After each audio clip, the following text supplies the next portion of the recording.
السلام علیکم ورحمۃ اللہ وبرکاتہ۔ پاگل پن کا علاج۔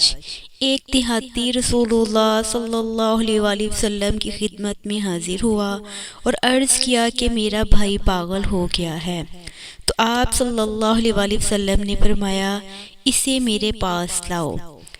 جب اسے آپ صلی اللہ علیہ وآلہ وسلم کے پاس لایا گیا تو آپ صلی اللہ علیہ وسلم نے سورہ البقرہ کی 4 آیات، آیت الکرسی اور یہ آیت وَإِلَٰهُكُمْ إِلَٰهٌ وَاحِدٌ لَا إِلَٰهَ إِلَّا هُوَ الرَّحْمَٰنِ الرَّحِيمُ، اس کے بعد سورۃ البقرہ کی آخری 3 آیات، سورۃ المؤمنون کی آخری 3 آیات اور سورہ جن کی یہ آیت وَأَنَّهُ تَعَالَىٰ جَدُّ رَبِّنَا مَا اتَّخَذَ صَاحِبَةً وَلَا وَلَدًا۔